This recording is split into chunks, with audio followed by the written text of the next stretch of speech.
హైదరాబాద్ శంషాబాద్ ఎయిర్పోర్ట్లో అర్ధరాత్రి ఉద్రిక్తత నెలకొంది. కొచ్చికి వెళ్లాల్సిన ఎయిర్ ఇండియా IX 955 విమానం ఆలస్యమైంది. దీంతో ప్రయాణికులు ఆందోళనకు దిగారు.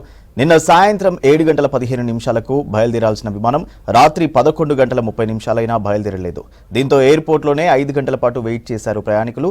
చివరికి నిరసన చేపట్టిన ఎయిర్ ఇండియా సిబ్బంది నుంచి ఎలాంటి సమాధానం రాలేదు. దీంతో సిబ్బంది తీరుపై ఆగ్రహం వ్యక్తం చేశారు ప్రయాణికులు.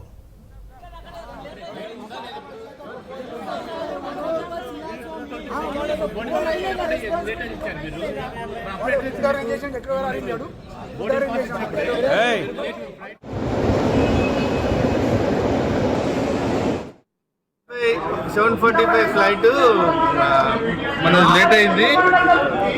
Air India express air India 745 flight passengers మొత్తం వెయిట్ చేస్తున్నారు.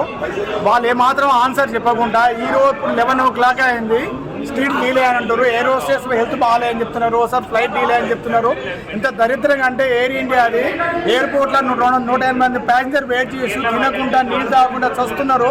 ఈ ప్యాసింజర్ అవస్థలు పడలేక కింద పడుకొని తినకుండా నీళ్ళు తాగకుండా ఉంటారు. కాబట్టి ప్రజలు గమనించగలరు. ఇప్పుడు ప్రజలు ఎయిర్ ఇండియా నమ్మొద్దని చెప్తున్నారు. 4 hours దాటింది కానీ ఇక్కడ ఎవరు రెస్పాన్స్ ఇవ్వట్లేదు. కానీ ఇంతమంది అయ్యప్పలు రేపు మళ్ళీ రిటర్న్ బుక్ చేసుకున్నాం, మా పరిస్థితి ఏం చెప్పండి. అసలు ఏమాత్రం ఆన్సర్ ఇవ్వట్లేదు ఎవరు కూడా. మళ్ళీ ఫ్లైట్ మళ్ళీ రిటర్న్ బుక్ చేసేందుకు రెస్పాన్స్ తీసుకోమంటే కూడా వాళ్ళు చేయట్లేదు. మరి యాక్చువల్గా 3 hours తర్వాత మాకు రిటర్న్ రియంబర్స్మెంట్ అవకాశం ఉండాలి, కానీ దానికి కూడా మాకు ఏం తెలియదని ఆన్సర్ ఇస్తున్నారు. చాలా నెగ్లిజిబుల్గా వస్తారు.